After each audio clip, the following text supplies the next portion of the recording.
beginning, I always wanted to cook vegetarian meals for my parents. I remember making tofu for my family, which they thought it was really funny.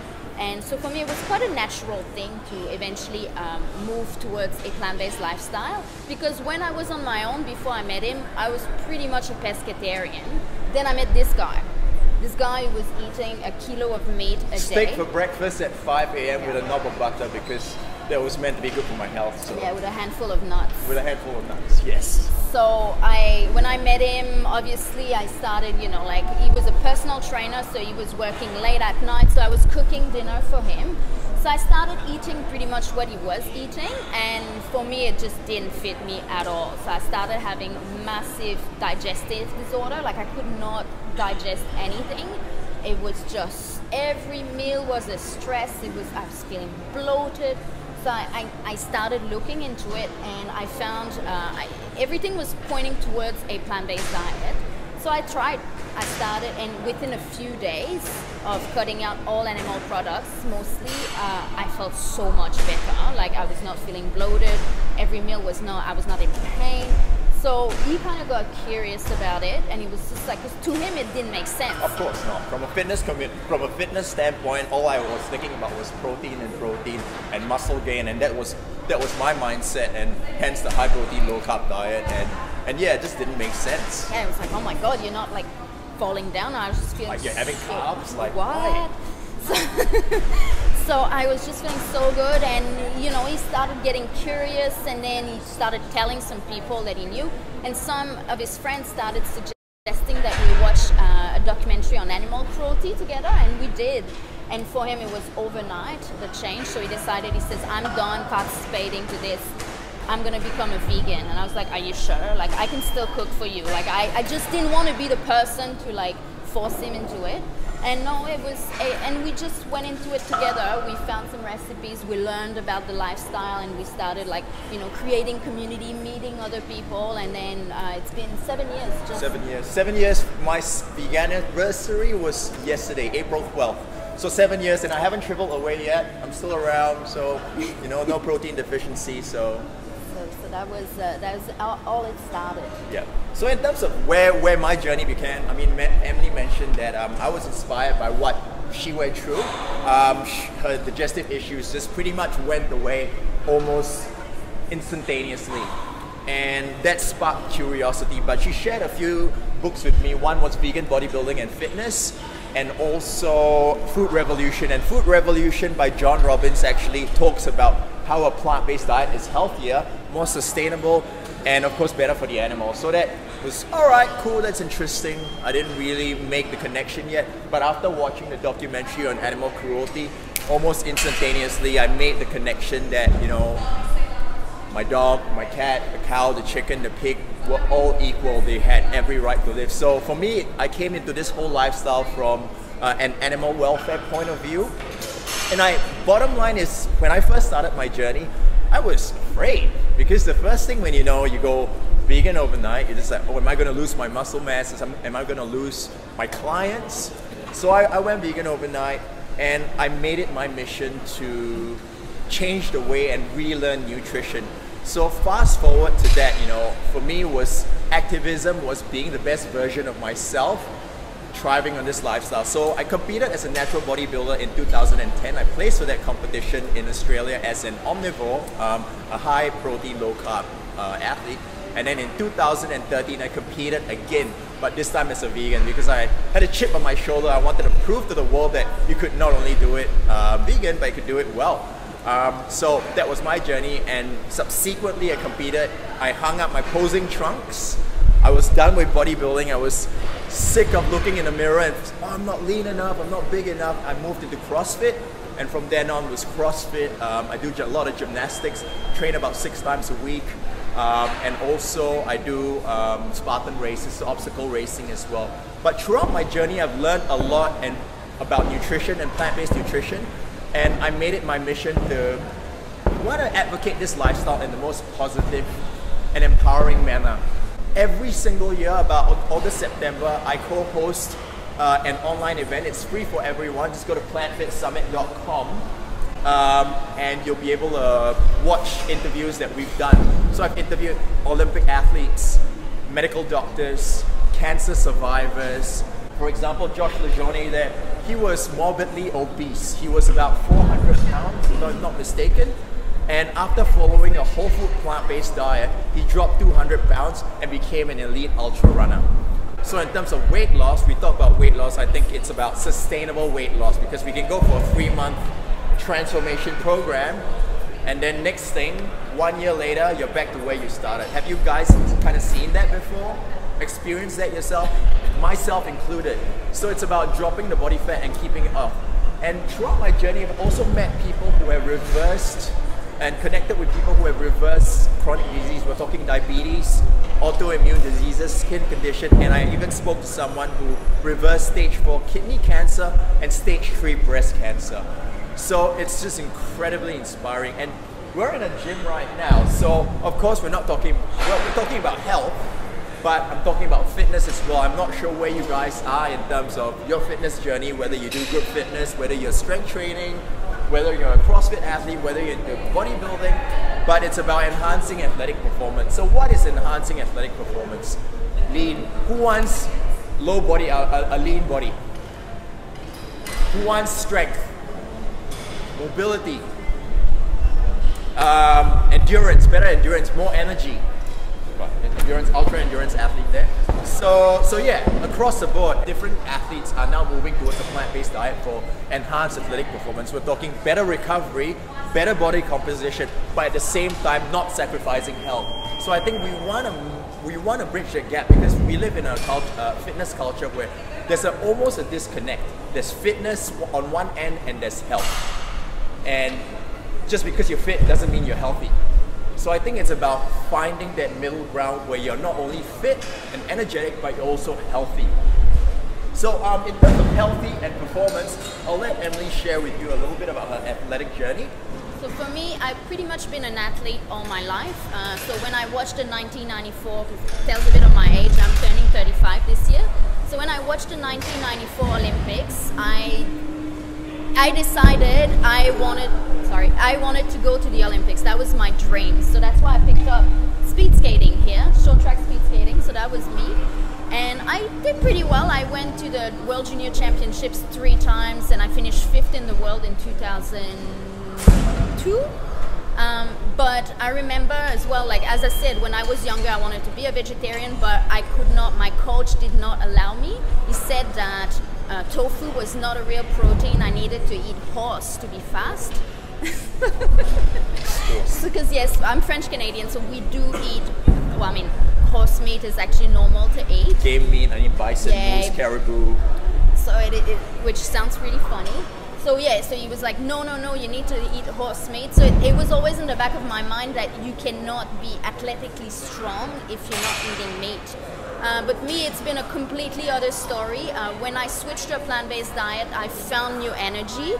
And I found that my recovery was like when I was a teenager, and then I was like in my early 30s, and it was even better.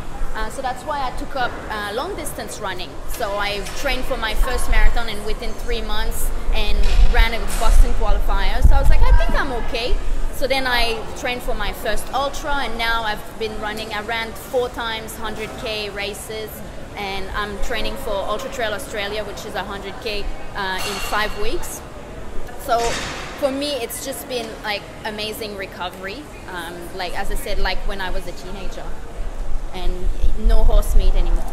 So I think we talk about protein, and I talk about a little bit about my journey back in the day with a high protein. I was literally going to the butcher, buying 6 kilos of meat. So half my paycheck, well not half, a quarter of it was going to meat and supplements. So where did this whole protein emphasis and overemphasis begin? I mean, we want to go back to probably the early 1800s. So a little bit of history of protein here. During the 1800s, this person here, Gerard Mulder, he's a Dutch chemist, and he discovered protein, the protein molecule from meat. So from then on, there was this connection that protein equals animal meat. And subsequently, this other guy here, Carl von Voigt, was studying hard laborers in the field, and he discovered that some of these guys were consuming about 120 grams of protein per day. So 120 grams of protein per day, we were probably about 1.2 to 1.4. So as a result, it became the blanket rule that 120 grams was optimal for human performance, because when we look at times of scarcity, when people are starving and when people are trying to survive, especially in cold climates, they need calories. They definitely need calories, and just having rice and vegetables won't quite cut it. So animal protein helped people survive back in the day, but right now there is almost an overemphasis on it. So complete versus incomplete protein. Yes, so one of the preconceived idea, and what we hear a lot, these people who are against a vegetarian diet, they say that basically meat is a complete protein and plant protein is an incomplete. And this is explained in a way through the fact that a lot of the plant protein does not contain the 9 essential amino acids, as opposed to meat, which does, and does mimic our own body really well, the same makeup, the same amino acid makeup of our own body, which explains why yes, meat is probably the best for muscle growth. Muscle growth, definitely. But meat, it doesn't just come in and say, okay, I'm gonna put on size for the muscle. Just for the muscle. So it can also accelerate growth of cancer cells and also aging. Yep, cancer cells and aging. So just a little bit of background. So in terms of essential amino acids, does anyone not know what essential amino acids here? Okay, so basically there are 21 or 22, it's arguable. Yes. Which there are 22 amino acids that your body needs, a human needs to survive for daily function. But out of the 22, 9 are considered essential. So 9 means, what does that mean by being essential? It means that you can't get it, your body can't make those 9, you need to get it from food.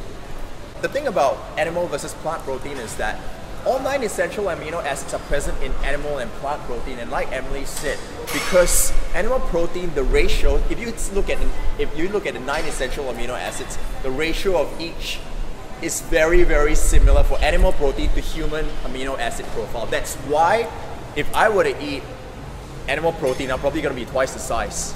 Definitely, without a doubt. Plant proteins are like that. It's considered incomplete. So in that sense, what Colin Campbell, who wrote this China study, said was plant proteins are deemed incomplete because they do not match our human amino acid profile, but they are complete in terms of fulfilling our dietary needs. So they are actually sufficient for us to live and thrive and perform. Yeah. So in terms of animal protein, like I was back in the day when I was a high protein, low carb guy, all my emphasis was on protein. I forget about everything else because you just think about protein. But when you look at 80 to 90% of protein that's out there, a lot of it is, if we're talking about things like moose and game meat, organic, grass-fed, yeah, that's definitely a lot better. But most of the protein out there is highly toxic. First, there's natural occurring growth hormones and synthetic growth hormones and antibiotics as well. And because a lot of these factory farms animals are living in quite poor conditions, so there's a lot of bacteria around. So along with all these along with the protein, you're getting these free of charge in that sense. So that's why little extras. And Emily mentioned earlier, animal protein does accelerate aging as well and cancer growth, and through different pathways like mTOR, IGF-1, TOR. These are just different pathways that animal proteins actually accelerate aging. So if we look at, does anyone know about the blue zones? No? So the blue zones are pockets of communities around the world, from Sardinia to Japan to Greece, where there's the highest proportion of centenarians, so meaning people that live beyond 100. The highest proportion in these 6 communities. And the reason, for a variety of reasons, that they live beyond 100, and we're not living beyond 100 in a wheelchair or bedridden, but they're walking, they're hiking. What the Blue Zone study actually shows is that beyond the factors like active living, not being sedentary, sense of the community, religion, purpose, active living, a plant-based diet was one of the factors. So most of the calories, about 80 to 90% of the calories come from whole plant foods. So hence, a plant-based diet is not only healthy but promotes healthy aging, which is what we want to pay attention to. So I'm sure some of you guys may have seen these. Okay, to build muscle, you need to have like X amount, two times body weight of protein. So in terms of a plant-based diet, 0.8 grams per kilo of body weight. So for example, if you're 80 kilo person, 0.8 maybe is about 60 grams of protein just for general health and well-being, if you're consuming sufficient calories. And I'll go into that a little bit later. So you don't actually need to seek tofu, tempeh, and beans, or Beyond Meat for that matter, to hit your protein goals. As long as you're consuming a whole food plant-based diet, you're gonna get sufficient calories for your needs. So, endurance athlete, I'll leave Miss Emily to chat about that.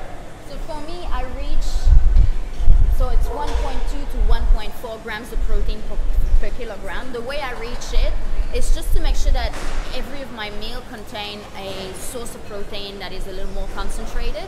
So for example, I've got nuts and seeds in my breakfast. I get a salad stop salad, and I always make sure that there's a few beans and sometimes some tofu. And then at night we eat like a grain with some veggies and either like tempeh, beans, tofu. So I just make sure that there's a little bit of it in every meal, and that's about it. I don't supplement with protein powder or anything. But then we go to this guy. Strength athlete for me is about 1.6 to 1.8 kilograms per pound of body weight, per kilo of body weight. And for me, I consume I do supplement with a plant-based protein powder, just 1 scoop. Not because I feel like I'm lacking protein, because I love it shaken with soy milk on my oats. I love the flavor, I love the taste of the plant protein that I'm using. But I train about 6 to 7 days a week, CrossFit, gymnastics, so quite active, sometimes 1 to 2 hours. And my calorie intake per day is about 3,500 roughly. So I'm consuming all 3,500 from 100% plant-based foods. And by consuming 3,500 calories, I do have beans, I do have tofu, tempeh, but I don't have like a big chunk of tofu. It's just like a stir fry, a little bit of tofu here and there, and I easily hit my protein goals. So by just putting an emphasis on legumes, tofu, tempeh, nuts and seeds, you're going to automatically hit your protein goals. Once again, you don't need 2 times body weight, 3 times body weight, as long as you're consuming sufficient calories.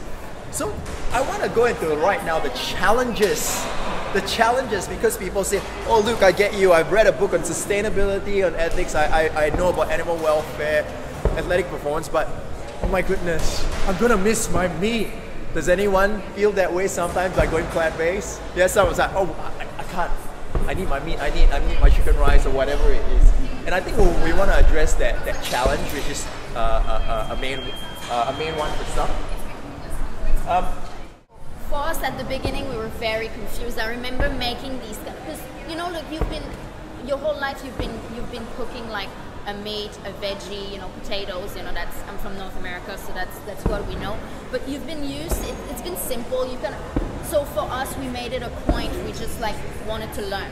It's like a new language. So we bought I bought a bunch of recipe books. I started researching, got a few recipes, and I just concentrated on like discovering new things, discovering new foods. So I really feel like we're eating so much more variety of food since we became vegans as what we were before. Before we were just going through the motions and just buying our meat, buying a few veggies and eating the same fruits. Now we're just discovering, we're making it a point to discover new food, discover new restaurants. So just concentrating on what you're adding. Yeah, focus on what you're adding, because I think people think that when you go plant-based, no one's asking you to go vegan overnight. No one's asking you to do it just on a whim. But it's about taking your time with it. And it's great because in Singapore they've launched the Beyond Burger, they've launched Impossible Burger. You go to most places, I mean, we're actually going for pizza tonight, and Pizza Express uses Beyond Meat. So you can use meat substitutes like that if you, and I know with Omnipork, I know of restaurants making char siu cow with Omnipork. So they're using all the, so you can actually use meat substitutes so that you can not miss your meat. But I think the first thing that if you want to move towards a plant-based diet is, rather than look at what you can't eat, look at what you're adding in, like Emily was saying. The first, I would say the low-hanging fruit, the first thing that you can do if you're not willing to go full force is maybe eliminate dairy. Substitute dairy with plant milks, soy milk, almond milk. That in itself, from what I know, a lot of people that have eliminated dairy, their gut issues go away. Allergies go away, digestion is a lot better. So the first thing that you can do is just swap dairy for plant milk. And because about 70 to 80% of I would say more, 90% of Asians particularly are allergic to dairy at some level. So a lot of us, being my background Chinese, dairy, ever since I excluded dairy, my asthma actually improved, skin conditions actually improved. So dairy is the first thing. So I spoke to Dr. Furman. He's a very well-known doctor that focuses on nutrition, and he said incorporate more G-bombs. So if you're thinking about going plant-based, incorporate these foods. Make a feature on your plate, like greens, beans, onions, mushrooms, berries, and seeds. By doing that, you're gonna subconsciously move towards that lifestyle. So it's about adding, not subtracting. Don't feel like, oh, I can't. No one's asking you to go overnight. But it's about adding more good whole plant-based foods as well. So the next aspect is weight loss. So there's a few people who go vegetarian, go plant-based, and they think like, I'm here for weight loss. I'm gonna lose weight, but then they realize no, it's not working. And usually it's because of lots of oil, the hidden oil. So usually you go in restaurants and a lot of things glisten, or you take a salad and you go. So everything is just soaked in. So this is oil. Oil is very calorically dense. Fats are not bad. Fats are great, but maybe a solution for this would be to concentrate on more all fats that actually you feel satiated.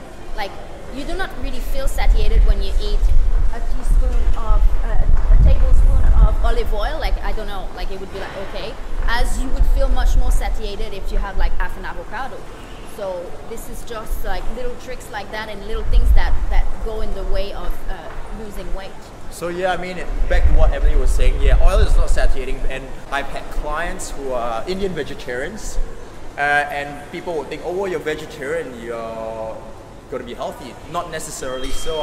I had an Indian vegetarian client who just could not drop body fat, although he was vegetarian, because what was happening was having a lot of cheese, a lot of dairy, and curries like that. I mean, it's 40 to 50% of the calories come from oils. And not anything else. I mean, there's a lot of coconut milk.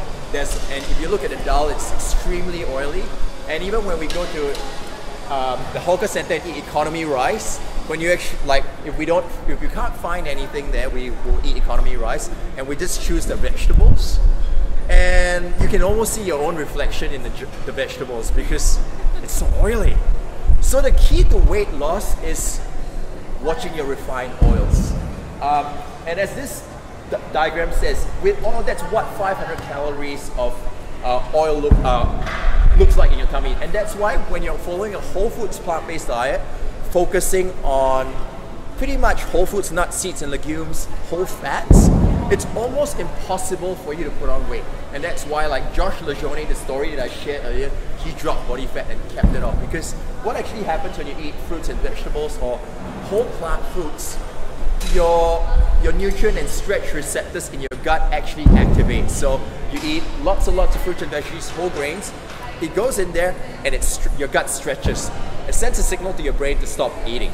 And then you eat, and then you get the nutrients from all these whole plant-based foods.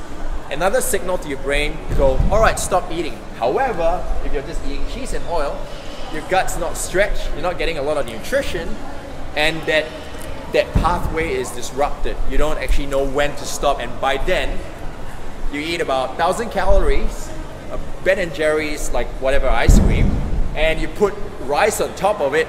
It's the carbs. It's not the carbs, it's all the oil that's in there. So just to give you a little bit of a background in terms of calorie density, in terms of weight loss, the less bites there are in a specific food, the more calories. So meaning like a Ben & Jerry's ice cream, there's not much bite. You don't bite it. You just take a spoonful and that's a lot of calories. Chocolate, not many bites. But if you take like celery, apple, or any whole plant-based foods, when you just chew, it's a lot less calories because there are more bites. So just to give you a little bit of a reference point, a bowl of chips, who can just finish a bowl of chips just like bowl of fries? I can too as well. Just like that without even thinking. And what actually happens? You just consume 8 apples. Can you consume 8 apples at one go without feeling full? And the reason why is because most plant-based foods contain water, fiber, and bulk. They fill your stomach up. The next one, 2 tablespoons, you won't feel 2 tablespoons of oil, right? Just by drinking it. But you can feel almost a small cantaloupe if you go to the fruit store and have a cantaloupe, or honeydew melon, they call it. Yeah, cantaloupe, honeydew melon. No, honeydew. Anyway, rock melon. Yeah, rock melon. You'll feel it. So the next one, oh, chocolate. Chocolate. A quarter of a watermelon. It's gonna take a while to finish a quarter of a watermelon versus a few squares of chocolate. I'm not bagging nuts here. Nuts are great health food, but when we buy nuts, we don't just have like a handful, you know, because it's going, and next thing you know, you finish a whole big bag. I finished like 500 grams of macadamias, and what happens 1,000 calories later, I have that bowl of rice. Oh, it's the carbs. No, it's not the carbs. It's the fat. And most of the food that's out there when you go to a food court, most of the calories come from fat. You look at char kway teow, chicken rice without the chicken, a lot of it is all oil. It's all fat. So, which brings us to the next aspect, calorie density for weight loss. So if you keep refined oils low, you will automatically drop body fat without even trying. However, who wants to put on a little bit of muscle here? Yeah, awesome. Me included. So in terms of putting on muscle, you need to consume sufficient calories. So do we agree that putting on muscle is lifting heavy? Lifting heavy, yeah, lifting heavy. Sleeping well. Varying your training, not always doing the same exercises. Good digestion as well. All those factors play a point in building muscle, not just protein. Protein is one aspect. So, in terms of building muscle on a plant-based diet, you probably want to consume sufficient calories, but maybe be on a surplus. It's not complicated. It's usually anybody like 50, 60, 70%. Everyone's different. It's just to eat. A lot of people concentrate. We always concentrate like macros. It's just to eat enough. You can play around and you can find what suits you best, but you need to eat enough in order to gain weight, in order to gain muscle. So just a little bit of macros. If you want to look at macro splits, putting on muscle, and even for endurance, and that's including on my macronutrient breakdown. It's about 60 to 70% carbs. So I have a lot of carbs. Most of my calories come from carbs. About 20% protein and it's very easy to hit that. I keep my fats low. Most of my fats come from seeds, avocado, nuts, olives, a bit of dark chocolate when I'm a little bit upset. Dark chocolate, nut butters, but whole fats. I don't have any. We try to keep refined oils low, and when we cook at home, we use a non-stick pan. We use an air fryer, so we don't actually douse. And I mean, obviously, on the weekend we go for date night. We might have go to have a Beyond Burger and chips, but you know, that's what's really in terms of optimizing body composition. You don't want to be eating every day out. Ideally, and that goes across the board, whether you're plant-based or whether you're non-plant-based. So in order to know that you're consuming sufficient calories, if you're looking, I mean, we can chat a little bit after. I'm more than happy to take more specific questions after the session. But just as a guideline, if you're looking to put on muscle or moving towards a plant-based diet, you want to consume sufficient calories for your activity level. So you need to establish your BMR, which is your basal metabolic rate, meaning that if you're at home watching Netflix, you might need 2,000 calories. But if you're crossfitting 6 times a week, you might need 3,500 calories. So the thing about plant-based calories is that they are a lot less calorically dense, so it's very easy to undereat.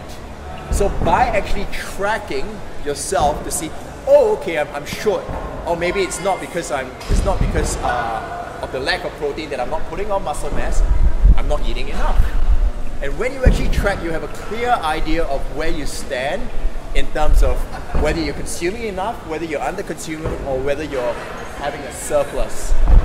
So in terms of overall health and well-being, that's another thing that some people tell me, another challenge that some people tell us to say, oh, I tried to go vegetarian, but I just had no energy. I was just feeling always like I would wake up and I just tired all the time. And then usually the reason is that they were not eating enough. So for many reasons, like some of them were coming from an eating disorder side of things. Some of them were just looking for purity, you know, like people are just wanting to go on a raw diet or liquid only diet, juice fast, that kind of stuff. Some people just don't know. They don't know that they're not eating enough because they're always full, because they're eating things that are very high in fiber, as is really good for weight loss, but at some point you need to sustain yourself. You cannot survive on like 1,200 calories every day. Or just salads. Yeah. Or just salads. A lot of people think vegans only eat salads. So yes, that's when you look into it, but that's why it's good at the beginning to track a little bit how you're doing, to see like how many calories and see if you need to increase, and that might mean adding a little bit of more calorically dense food. For example, like, you know, your avocado, your tempeh, nuts your and beans, seeds, legumes. And also I think some people feel lethargic is because there might be pre-existing mineral deficiency. So as with anyone, whether you're plant-based or not, it's always worth getting an overall health check to see where your levels are, whether it's zinc, magnesium, whether it's your B12 levels. In terms of a plant-based diet, all you really need to supplement with really to be healthy is vitamin B12. B12, D, maybe if you're getting not enough sun, you're always indoors. Yeah, it's just good to see, like, there's a lot of meat eaters who are iron deficient, who low in iron, and they can bring that over to the lifestyle. There's vegetarians as well are more deemed to be iron deficient because they usually eat high amounts of dairy, which contains calcium, and calcium will make iron not as well absorbed by the body. So that there's plenty of little factors like that. It's just good to know your baseline and how to fix it. Indeed. So I think, yeah, it's all about finding out your baseline and of course working with someone or chatting with someone who's living and thriving on a plant-based diet. There's a lot of resources out there. I'm more than happy to share with you some resources after the session.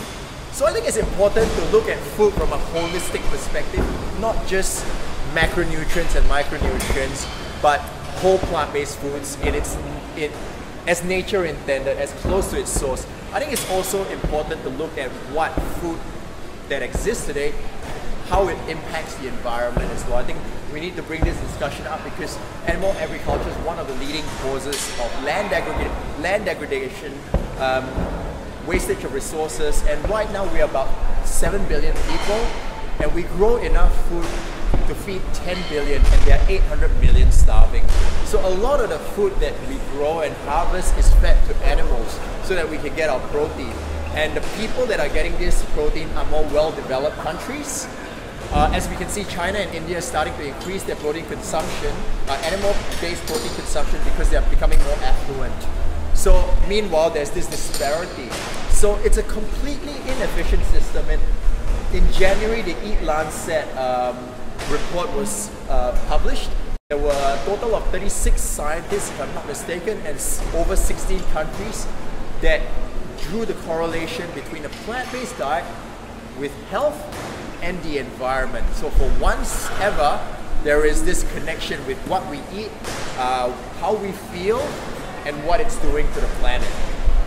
So with that in mind, I just believe that all of us have the ability to make a shift, to make a change. I believe that every one of us has the power to make a shift in the environment, in our health, of course for the animals as well, but to live a very expansive life.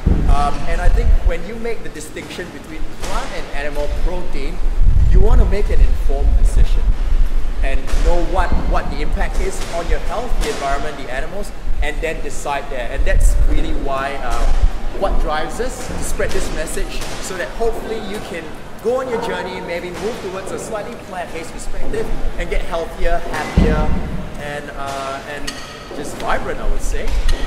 So yeah.